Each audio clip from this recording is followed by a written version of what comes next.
Okay, hello, welcome back. We are in Galatians, called Walk in the Spirit, which actually sounds like a song title to me, but a lot of fun stuff in this one. So we're talking about freedom actually comes up as a major part of this.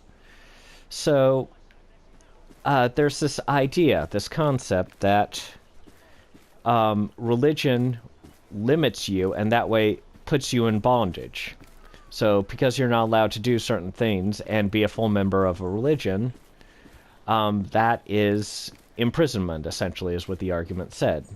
So, for example, the idea that, you can't... So, for example, my church says, no recreational drugs is actually a tenet of our word of wisdom, which is a health code for members of the church. So we come out and we say, okay, nope, no drugs. So somebody says, dude, drugs are fun. I want to do drugs. They're imprisoning me. They're putting me in bondage here by not letting me do drugs. They're just horrible people, and religion is horrible. It makes people in bondage. And then, a few years pass, things go wrong and stuff like that, and then all of a sudden, this person is spending a lot of their income, a lot of their money, which could be better spent on video games, hint hint, or other fun things you want, maybe just a decent meal at McDonald's. You can't even afford that because you have to pay for drugs all the time, and if you don't get your drugs, the shakes, everything just goes wrong. You've got a physical addiction to drugs, maybe not even physical addiction, psychological addiction to drugs, and you must have your drugs all the time, and it's just horrible if you don't get your drugs. And suddenly you're in bondage, again, not like the religion, like you thought religion would keep you in bondage, but in bondage to the drugs that you totally wanted to do as an act of rebellion against religion or whatever, your parents, or whatever reason you started using drugs in the first place. So suddenly, and that's pretty much what Paul is talking about in these, in Galatians at the start of it, about freedom and bondage and so on. So the rules and the laws seem to a lot of people of religion seem to be, putting people in bondage, making them, not able to do what they really should do and not allowing people to do what they do. But in fact, and this is a comparison my church has made many times, they are guardrails. They are guidelines. They're things that actually will make your life easier if you follow them. I sometimes... There's a game called the Stanley Parable. I haven't actually played. I've seen full playthroughs of it. It's a really bizarre, interesting game. But what makes it interesting is that you have a narrator. Now, the narrator tells you what you should do. Now, if you follow what the narrator says, he takes you through the entire thing and you get the good ending really quickly. Just do what the narrator says. But when you start to deviate, the narrator will try to get you on track, but eventually you're going to be stuck in some really horrible endings to that game. And that's what the guidelines of religion are. They're basically things that help you have joy, help you live a good life, and if you follow them, they may seem restrictive at first, but, as you learn and grow, you'll find if you've obeyed them, your life will be considerably better than if you hadn't. And, I use drugs as the example. Your life, if you're addicted to drugs, is not easy. It's not fun. And it's especially difficult to become unaddicted to drugs. And, if you'd followed the guidelines of the religion, you could have easily avoided that addiction and those problems. So it is a very good thing. So what was happening with the Galatians is that, well, they had a lot of different concepts floating up that they thought they had, and one of them were the traditions that the Jewish people had. The law of Moses, essentially, had started to become a problem. So there became a belief that you had to be circumcised in order to be a full member of the church. And Paul essentially decried these traditions. Let's see what his actual quote was. Trying to find it here. Oh, the yoke of bondage is what Paul called these traditions. because they were keeping people from embracing the full gospel of Christ. And so, you reach a point where you have to look, if your traditions conflict with the law of Christ, or even if they don't conflict but become a distraction from the law of Christ and the church, you have to take a look at it and make a decision. Do I want to remain in this way? Do I want to remain in these traditions, or do I want to live the law of Christ? Which is more important to me? And I think everybody faces similar choices in their lives. They have to choose their family or work, or they have to choose the church and work, or something of that sort. And ultimately, the choice is down to you. But as Paul says, and as I've been saying, religion doesn't lead to bondage. It leads to freedom. It's just a set of guidelines that help us to be free. So, great stuff, religion. So, anyway. So the law of Christ essentially makes us free. That's the whole point of that. So, another issue and concern that had come up among the Galatians was the seed of Abraham. So, pretty much all the Jews were direct descendants of Abraham. I don't know if anybody was adopted who was not a direct seed of Abraham, was adopted into the house of Abraham at this time, or was adopted and considered to be a descendant of Abraham. So, I can't speak to whether that was true or not, but so we'll just say most of the Jewish people were descendants of Abraham and were the seed of Abraham and received blessings of Abraham. And so at this point,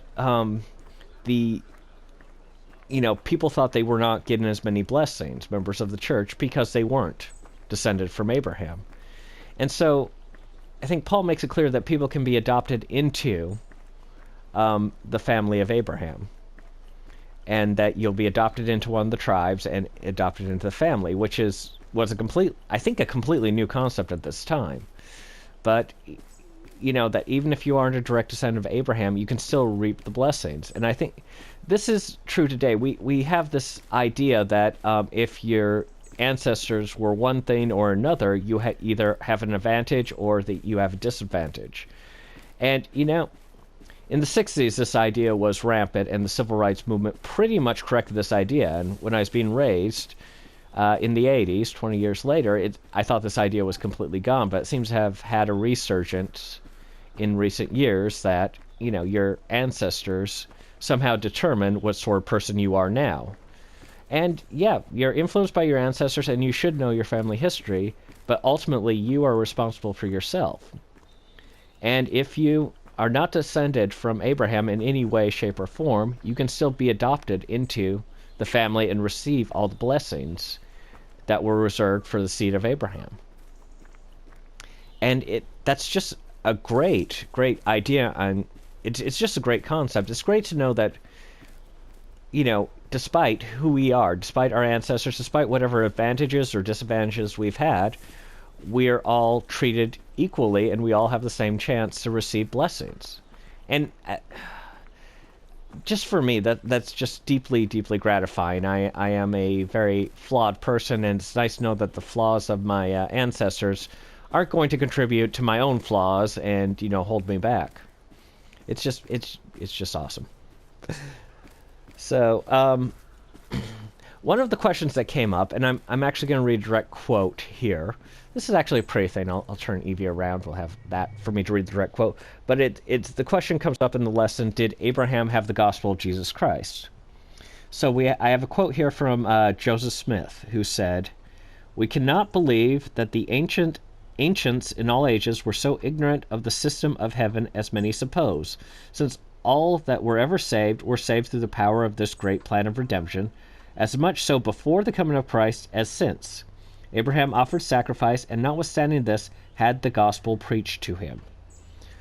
So, yeah, Abraham had the gospel of Christ. Everyone who was around before Christ has the same chance of redemption. And I think that's, once again, that goes back to my previous point. I just think it's wonderful that everyone has an equal chance, and it's ultimately up to us whether we can be redeemed or not. we're not limited by any factor in our redemption. And that's just... Actually, we're limited by one factor, which is ourselves. We're the only thing that limits our ability to be redeemed, is ourselves. So, think on that. Anyway, so one of the things that Paul said, just moving on from these points, is that if I walk in the Spirit, I will receive the fruits of the Spirit. So the fruits of the Spirit are recorded and listed, and let's see, they are in Galatians. Let me see, chapter 5, verses 22 through 23. Sorry, it took me a second to find that. And, you know, if we basically live in the Spirit, if we have the Spirit of God with us, if we listen to that still small voice that prompts us, and if, you know, we follow the Scriptures and we do the best we can, we'll have the Spirit with us and we'll receive the fruits of the Spirit. And the fruits, and they're really, really wonderful. I mean, sometimes, you know, we feel bad for the sins we've committed. Sometimes we feel bad when we haven't even done anything wrong, but we still feel guilty or bad for whatever reason. And sometimes life just seems to be horrible and we feel really horrible and bad. But if we follow the Spirit and keep the Spirit with us, we will be comforted. We will feel better. Even when things seem so dark and despondent and just full of despair that we can't cope. The Spirit will uplift us. We will receive these fruits of the Spirit. All we have to do is listen to the Spirit. All we have to do is do our best to live the Spirit in the Spirit, even when it's really, really difficult, and we can have that peace in our lives and in our minds. And I think, at least for me, that sort of peace and peace of mind is just, it's a great blessing. It's a wonderful blessing to have, and yeah, there's so much to appreciate about the gospel that God has given us, that we have, that it is wonderful. Very wonderful to have.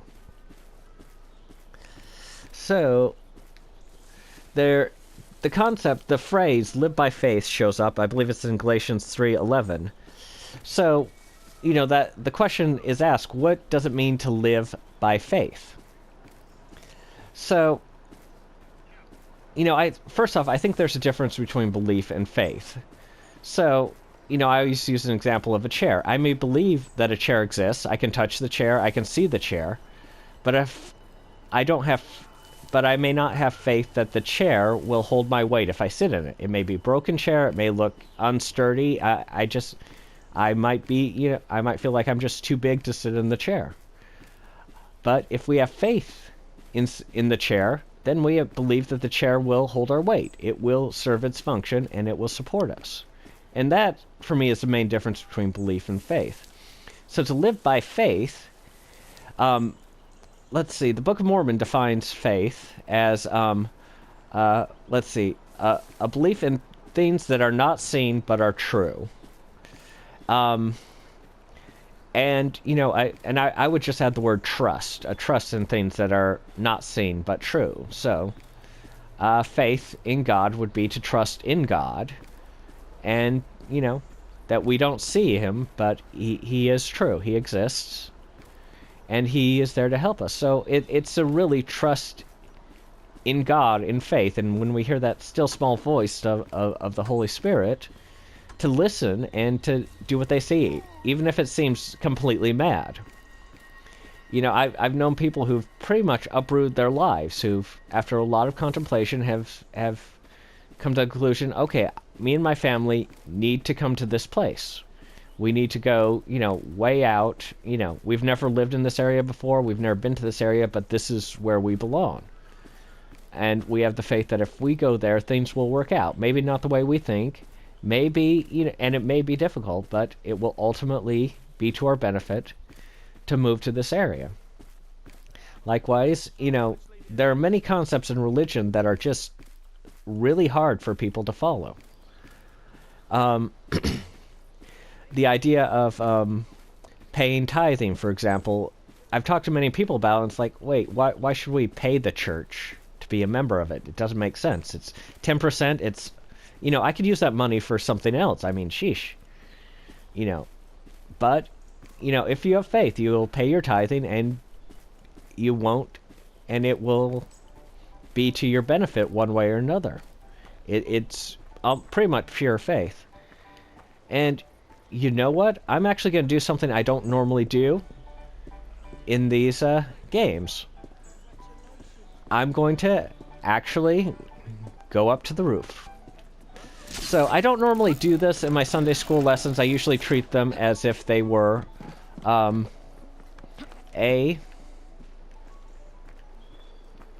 just a walk in the park. But I think at this point, I need to demonstrate this idea, this concept of faith needs to be demonstrated a little bit more fully. So I'm going to go up on the roof. I'm going to get to a certain point in this game and talk about faith. Although it may take me a moment to get there.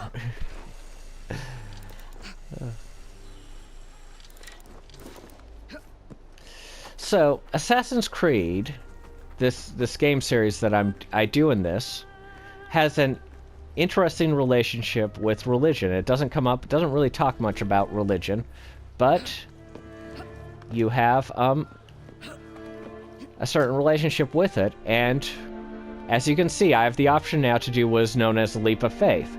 So let's take a look here. Jumping from this height would kill you. That's, that's just straight up fact. If you jump from this height, it will kill you.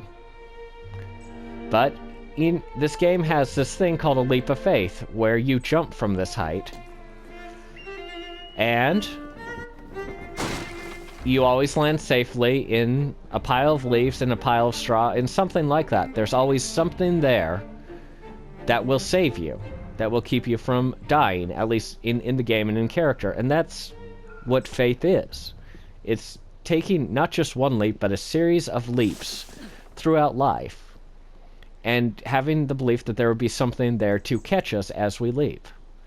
And that's the whole idea, the whole concept of faith right there. So I'm going to leave the lesson at that. Let me know what you think. Like and subscribe. I will see you in the next video. Bye.